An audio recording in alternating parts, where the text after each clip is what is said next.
On this edition of the Money with Friends podcast, how's the market been treating your money? We've got expert advice on what to do with your 401k when the market takes a dive. Plus, Mad Money's Jim Cramer. You see him a lot on CNBC. He sold his financial news company, The Street, but now he's into a new venture that has everyone talking. We will share his game plan. And yes, that is a hint right there. And best of all, we have guest co-host, CFP and CFA, Tara Falcone of ReisUp with us to break it all down.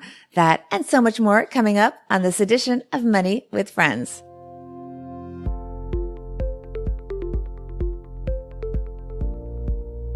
Welcome to Money with Friends. I'm Bobbi Rebel, certified financial planner and host of the Financial Grown Up podcast, coming to you from my very grown up kitchen in New York City. And I'm Tara Falcone, CFP and CFA, founder of ReisUp, coming to you from my co-working space in Princeton, New Jersey. Oh my goodness. So many titles there, Tara. All right. Here at Money with Friends, we talk about the money headlines that matter. We unpack them to share money insights and specific ways we can all get better with our money. And we wrap it all up with one big idea to set us all up for success. And most of all, we do it with our friends. Not only do we have our regular money friend co-hosts like Tara that bring in fresh perspectives to the podcast. The show is taped live in front of a Facebook audience. Their comments are part of the show as well. For more information on how to be part of the audience, you can see our schedule of upcoming guests as well at moneywithfriendspodcast.com. This episode of the Money with Friends podcast is sponsored by Tiller, your financial life in a spreadsheet, automatically updated each day. Go to stackingbenjamins.com/Tiller for a free trial and to support the show, of course. And we are a note on the Stacking Benjamins page for that because Money with Friends is part of the Stacking Benjamins family of podcasts. And thank you for being here, Tara. Hi, Bobbi. Thanks for having me. And welcome back. You've been traveling around Europe, seeing all the sights, enjoying your summer. So we're honored that we're basically your first stop. The minute you got back, you came over to us. More or less, yes. I make sure that my priorities are where they need to be, and Money with Friends is obviously at the top of that list. And we thank you for being part of our regular cast of Money with Friends guest co-hosts. You are part of the reason that we were nominated recently for a Best New Podcast Award from the Plutus Foundation, the Plutus Awards, which are going to be presented in September. So thank you for being part of our team. Of course, I'm proud to be a part of it. It's really exciting. And also part of our team is our money friends. Let's see who's going to toss us into the very first headline here. Just like hanging out and talking about money news. That's why I tune in with Money with Friends. Hey, Bobbi, what's the big idea? All right, Tara, take it. All right. So headline number one, this is from CNBC, says, do this with your 401k as the market tanks. So there's one market correlation that you can count on. The writer is Lori Cornish. Oh, sorry. Lori Cornish. Yes. There's one market correlation you can count on when the markets plummet. Calls to 401k plan providers go up. If you're like a lot of people, you're also reaching for the phone or just looking for reassurance that your nest egg will be okay. Monday's eye-popping market drop is no exception. Trade war fears sent the Dow Jones Industrial Average down by more than 750 points. Meanwhile, the S&P 500 and NASDAQ Composite each entered their 6 consecutive days of losses. Despite the scary headlines, financial advisors have one message for you. Don't panic. Most people should do what's good for them, agnostic of what the market is doing, said Aaron Pittichin, Senior Vice President at Alliant Retirement Consulting in Austin, Texas. No one can time if the market is going to go up or down, he added, but we do have control over what our plan is. And so they have some suggestions. First and foremost, revisit your plan. If your investments match your goals, then there's no need to make a change, he says. But if you don't know whether that's the case, now is a good time to reach out to your 401k plan provider and have them help you. Most plans also have tools to track whether your portfolio mix matches the time horizon for what you want to accomplish. Then he goes on to say that you're not losing an opportunity, but rather you're gaining an opportunity to buy something less expensive. So just another way of viewing this. And I think it's really important what they say, that you have to look at your timeline, because this is really an opportunity. If you have a timeline that's longer than, according to experts, and you have to think in your heart what you're comfortable with, but many people say more than 5 years, maybe it's 7 to 10 years, depending on how close you are to your goals. But if you have a long enough timeline, you're just getting a better deal on what you were buying anyway, right? Essentially, yeah, you're basically being able to buy, these investments at a discount or sort of on sale, if you will. And that's what they go on to say. They say first, identify your near-term goals. Ask yourself, when do you need that money? Stock ownership should always be for a longer term hold, like 5+ years. And then with goals of less, like 5 or less years, you should consider moving that money to a stable value fund or a fixed income fund, something that's really kind of less correlated to stocks, and that you can expect to be a little more resilient in a market downturn. And then also stick to long-term plans. So when making decisions as to what actions fit you best, your age is a key factor to keep in mind. They say that if you're 70 years old, you have no business being 70% of your money in the stock market, because you're going to have to rely on that money usually to live. And so you should have, 70% of your money in fixed income. That's just this one person, his recommendation. Let's just pause there. So you're a CFP and a CFA. I'm a CFP. I kind of take issue with that, because I think you have to look at what your average life expectancy is, and you have to look at actuarial tables, because 70 is really not that old right now. And you could live to 100 easily. So your money has to last you another, let's say, at least 30 years. So I don't know that you can afford not to be in, I don't know what the right formula is. That's an individual choice depending on so many variables. But I don't know that 70 is necessarily the time to be ultra conservative. What do you think? Yeah, totally. I think it's really important, and what I help a lot of people do, like corporate employees especially, is to understand what the nest egg is that they will need to retire. And that's ultimately based on things like you said, actuarial tables, how long they expect to live, but then also an inflation adjusted risk return that they can expect to earn in retirement, that both preserves their principal but also gives them some income to live off of. And so 70, like you said, is probably actually pretty young to really be that focused in fixed income. But I really look at it also, people talk about risk tolerance, but I also talk about risk capacity. So, how much money do you really have to be saving and investing? And if you have more than that, then you can really maybe afford to be a little bit more aggressive in your stock portfolio. It really all depends on your specific situation. I agree. And that's a key thing here, is that we have to pay attention to play our own game, basically. And Gregory here in our Facebook Live audience does have a comment. He says, I think I read somewhere that 95% of the time, the market recovers completely from bear markets within 2 years. What do you think about that, Tara? I don't know the statistics off the top of my head. I think that depending on, who's defining what a bear market is, if it's a recession, meaning like the subsequent quarters of GDP, negative GDP, or whatnot. The market always, or has historically always recovered, though, past performance is not indicative of future results. And so when, we as financial planners are helping clients put a plan together, we really only have history to use as a proxy. But ultimately, you kind of have to take into account that we don't really know what might happen. But the market does move in cycles. Whatever may be negatively affecting it now will ultimately become an opportunity for other people in that time too. Look at what Warren Buffett says. He says, be fearful when others are greedy, and greedy when others are fearful. So there's definitely opportunity to take there. Absolutely. And it's also important to remember that not the things that you may perceive as being safe and conservative, like a fixed income investment, are not always so much, because what if they're not keeping up with inflation? Then that's certainly not a safe thing to be doing. Then you're basically losing money every year. So it's a very precarious thing, and it is a very challenging thing. And that's why I think a lot of people do end up turning to financial advisors, especially as they get older, because it's very hard to have a target when you want to have a certain amount of money to retire, when you really don't know what that target is. And in fact, Kathy has kind of just a fun comment here. But Kathy, we hope you make it to 100. Kathy, one of our regular listeners here, says, if I make it to 80, I'll be happy. You really don't want to live to 100. Of course you do. Don't say that, Kathy. We want you to live to be 100 and more. And that is the goal, is to have the money to live as long as you can, as wonderful a life as you can. So, we want everyone to have the money for that. Do you want to read a little bit more of the story? Sure. So then the next part goes on to watch for opportunities. And it says down or volatile markets provide an opportunity to buy stocks when prices are lower. That means you want to keep contributing to your 401k or other retirement funds, where you'll be dollar cost averaging or buying investments on a fixed schedule. If they're not comfortable, they can pare down the risk in their existing dollars, but keep their ongoing contributions the way that they are. And they finish by saying that another tip to consider when markets are low is to ask your payroll department or HR to take out more of your paycheck paycheck to put in your 401k for one pay period. As long as you have the money in savings to pay your bills, putting more money in the market when it is low can mean a greater upside when it recovers. And that can be a really good opportunity. I think that's an excellent point because people tend to set it and forget it with their 401ks.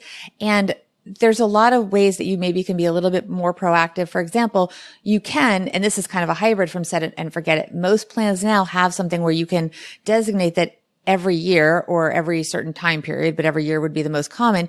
It automatically increases the percentage of your pay that you are putting into your 401k. And so you can set it and forget it, but yet be increasing the amount you contribute. You can always change it. One of the things with a 401k compared to other benefits is that it is something that you can change frequently if you want to. I'm not recommending that, but it is something where if you automate that you're going to increase by 2% every year and then it happens and you're in a cash crunch, you can change that. Unlike you sign up for something during open enrollment, like a healthcare plan, and you're stuck with it, or your flexible spending account, you're stuck with it for a year. The 401k is something that has a lot of flexibility. So you should not be fearful if you're on the fence about whether you want to contribute more and you don't know if you can do it for more than 1 month. Do it for 1 month. And then you can always change your mind later on because it is something where you have that flexibility. I always tell people that I would rather kind of front load or overload my retirement savings and then pare back than have to play the nasty game of trying to catch up if you haven't saved it or invested enough. So always try to aim for, maybe more than you think you need. And then if you can, start pulling it back. All right, let's do takeaways. Tara, you can go. You know what? Should I go first or should you? What do you want to do? You go first. Okay. You read. We'll make it whoever reads, the other one goes first. Okay.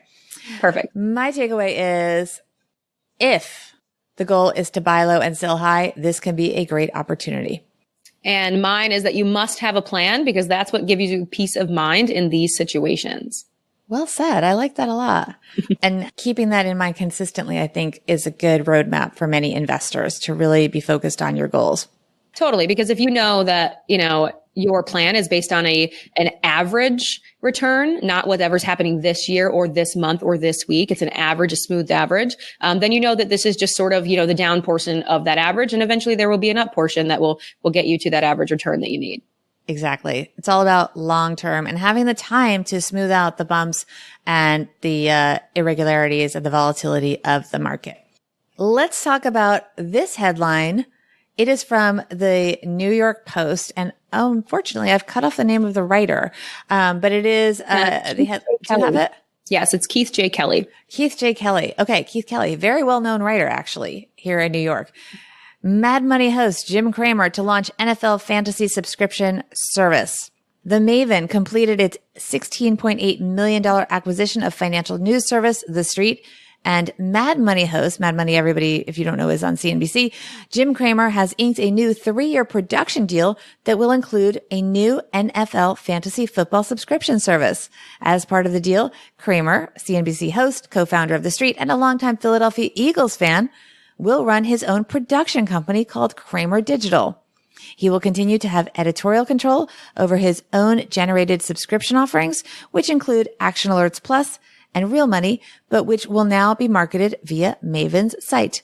The new NFL sports service, which will include a pre-weekend preview show on Thursdays and post-weekend show on Tuesdays, will also be marketed via Maven.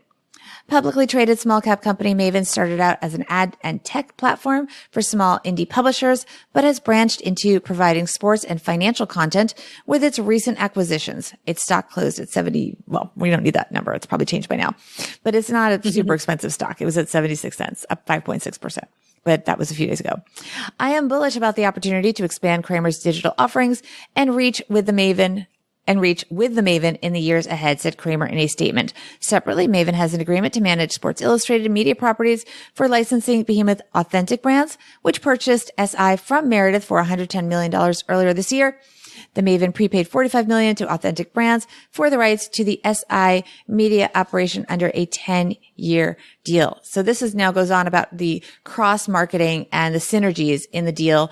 Maven CEO James Hackman says, quote, Sports Illustrated will provide Cramer with best-of-class research for his NFL fantasy program. Both the SI deal and the Street deal were funded by a subsidiary of B. Riley Financial. And they do expect most of the senior management team of the street to be staying with the company. I feel like this is, Jim Cramer's fantasy job come true. I'm so happy for him. Yeah, it's really fascinating. I mean, I've always kind of likened playing fantasy sports to picking stocks in the stock market in certain ways. And so I just imagine, Mad Money turning into, instead of him talking about different stocks and using all of the, sensationalized, sound effects and things, that now all of a sudden he's going to be doing the same with, the names of players and teams and new recruits and that kind of stuff. Oh, absolutely. And, we've both seen him in interviews talking about his love of fantasy football, and he really gets into it. I mean, you can just see his eyes sparkle when he talks about the different picks that he's made and the changes he's making to his team. I mean, this is truly getting to create a company, a business out of your passion, which is something that so many people strive to do. I mean, everyone wants the financial freedom, which he has created to not only do what you want in life, but do what you want in business. I mean, this is really his dream business. Definitely. Yeah. I think he's probably very excited right now. And if you know who Jim Cramer is, he's always very excited. Yes. And so I can't imagine the level of excitement that he's sort of flying high on right now. Yeah. And I think this goes to the whole idea of, what do you really work for? When you go to work each day and you don't know what you're going to do in life, what is the ultimate goal? And I know that, so Jim Cramer, I interviewed him very early in my career before he was on CNBC. He was actually with a hedge fund, and I interviewed him, and he's always been this high energy, enthusiastic, you can't help but catch on to his energy. And he's always been so passionate. I remember, so he was also kind enough to grant me an interview for my book, How to Be a Financial Grown-Up. So he's one of the featured role models in that book. And he tells the story of how he'd been a young journalist, and he was robbed, and he basically had to sleep in his car. And he talks about how difficult it was. And so this is not someone that always had it easy. He's had his ups and downs in his career, and he's had all of these comebacks, and even the street.com, which, is a tremendous venture when you look at what they accomplished over the years and the things that they did, that they were first in terms of innovating how financial news is delivered, having different personalities with financial news. It was really a pioneer in so many ways. It had its ups and downs. Absolutely. It's had some tough times recently, as many media companies have. But at the end of the day, it brought him to this point where he can launch this NFL fantasy subscription service and really create the dream business that he always wanted. Yeah, it's really fascinating. I think, for me, there's a big takeaway there, but I'll maybe say that after the fact. Well, go ahead. Oh, no, you go ahead. So I just wanted to say also, one of the other things that I wanted to talk about was that when he effectively cashed out of the street.com was sold, and we don't know the particulars of that in terms of, his actual, what he got out of it, but he's certainly done well in his career. The important thing is, to kind of know where you're going. We do a lot of talk about the FIRE movement, which is financial independence, retire early. But one of the challenges of that is that you don't always know where you're going. If you find yourself having the financial security that you've been working so hard to have, and you can afford to do something that you're passionate about, it's important to have a plan, to not just have the goal and you get to the goal and then you no longer have a plan. So I think it's really admirable that he has a specific plan. I also think that the future of media, and this is someone that came out of working for really one of the biggest media companies out there. I worked for many years for Thomson Reuters. Before that, I'd worked for CNN and for CNBC, where Cramer is now. So I've worked for some really big businesses. It'll be interesting to see if the future is these boutique businesses that manage and market these brands, which is really what Maven is doing, and to watch the innovation of that, because industries evolve, and it's important as employees, as owners, as entrepreneurs, that we evolve as well in terms of what we are doing, and that we can make those adjustments, because industries really do change, and the media is certainly an industry that is changing, and you have to stay on your toes. And I think that Cramer's illustrating that he really is. He is evolving in a really fascinating way that's just so much fun to watch. Yeah, absolutely. I think that, it's becoming very clear that there's a bit more strength in numbers, especially when it comes to these media companies. A lot of them are consolidating or, getting bought up by kind of mother companies, if you will. And, that can do a lot of great things with synergies, and, reducing costs and whatnot, and making it easier for a company to get out in front of people. So, I'm very excited to see what happens with this venture for him. All right. Time for takeaways. You're up, Tara. I go first. So my biggest takeaway is really a question. It's like, how can you leverage your talents in a tangential or horizontal way? As I mentioned before, I've always likened picking a portfolio of stocks or allocating your 401k to drafting your fantasy team, and having worked at a hedge fund right out of college where I was the only young female analyst there. And we had a fantasy sports team that I will say I came in second my first year. Very nice. Proud. The guys were not so happy with me. But it's interesting. And I think that you always have to think about ways that you could take what you're really very good at and apply it to maybe a new industry or, a new topic, because those skills really do transfer. And that can be a way that you can continue to provide value for yourself and for society, for years to come, even after, what you might consider to be your, golden day or your heyday, after that is already over. But I just wish more people would spend as much time and thought managing their investments as they do, figuring out who they're going to trade on their fantasy sports team. Well, hopefully they can do both. But I agree with you. I mean, it's really amazing to watch what Jim Cramer has done in his career. As I mentioned early on, he was a journalist and then he moved into hedge funds and then he kind of merged it all together and became a journalist again, or, worked as a journalist. You're kind of always a journalist, but also used his investing knowledge to help people and also to have a really successful venture. And then he also became an entrepreneur using all of those skills, financial and media. So I love watching his continued rise. My takeaway is it is not about quitting. It's about creating your dream job. And Cramer did it. How can you create your dream job? Let's talk about our sponsor, because you know what? This show is actually made possible because of Tiller. Money with Friends is brought to you by them. They allow you to manage your money 10 times faster in a spreadsheet. The only service, by the way, Tiller is, that connects your banks to Google Sheets and Excel with your daily spending, transactions, and balances. But here's where it gets really good. Unlike a lot of financial apps that they're going to force you to compromise, these spreadsheets, if you look at them, they are fully customizable for your needs. And Tiller makes them even better because there's an automatic daily feed of your spending. It shows you your balances, your transaction. So you don't need to enter the data. You can have different account logins. You just connect your banks once, and then you can see your transactions automatically updated each day. Basically, once you set it up, you don't have to do anything. So it's a really, really great tool to have a better sense of what's going on in your overall financial life. You can go to stackingbenjamins.com/Tiller for more info and a free trial. And a reminder, that is on the Stacking Benjamins website, because Money with Friends is part of the Stacking Benjamins family of podcasts. And by the way, I also want to mention we have a website that you guys can check out if you want to find out our schedule for who is guest hosting, when we are taping, so you can be part of our Facebook Live audience. We've got Tara here today. We have 7 other regular guest co-hosts that join Joe and I as guest co-hosts on a rotating basis. And our socials, please follow us on Instagram and on Twitter. It is at Money Friends Pod. I think it's time for big ideas.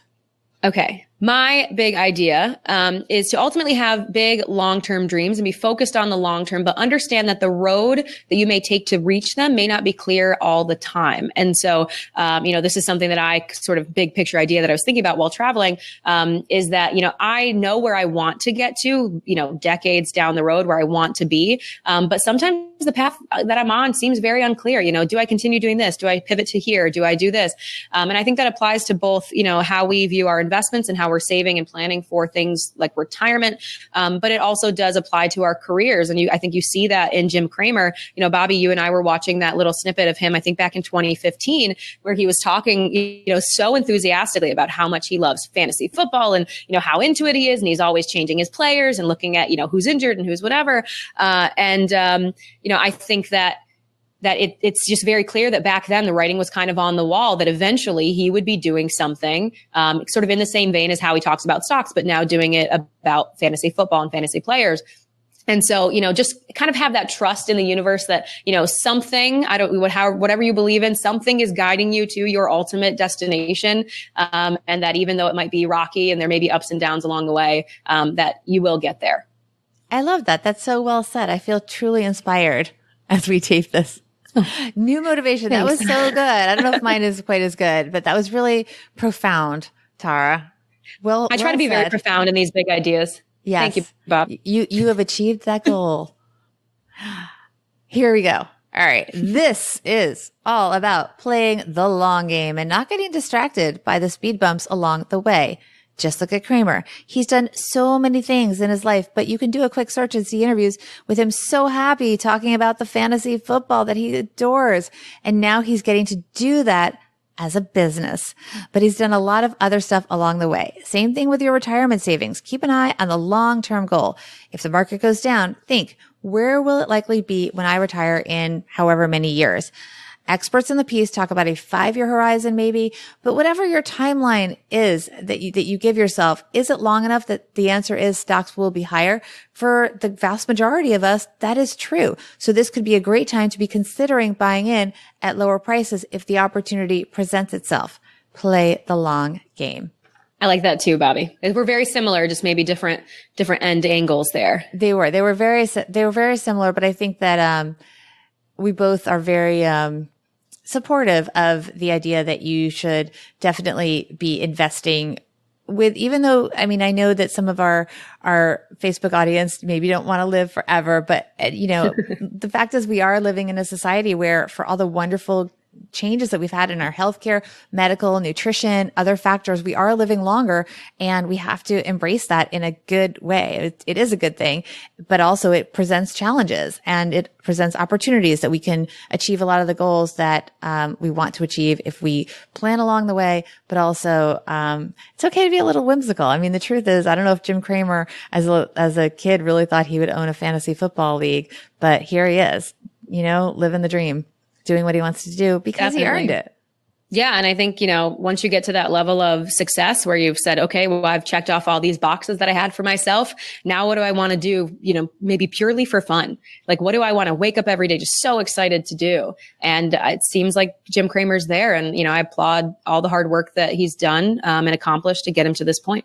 And I hope everyone listening finds their dream job and has the financial means to get there and have continued success with that. So thank you, Tara, for joining us.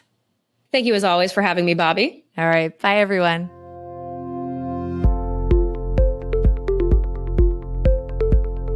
This show is created and hosted by Joe Saul-Sehy and Bobbi Rebell and is a joint venture of BRK Media LLC and Stacking Benjamins LLC, copyright 2019. Our engineer is the amazing Steve Stewart. And for a list of our friends who appear on the podcast, head to our website, moneywithfriendspodcast.com. You can also check out our schedule for upcoming recording sessions so you can join us and be part of the show. As with anything, remember you shouldn't take advice from any of us or any other video or podcast without first talking to your financial advisor, and that the people in this episode are here for your and their entertainment purposes only. I'm Joe's mom's neighbor Doug, and we'll see you back here next time with a real episode of Money with Friends.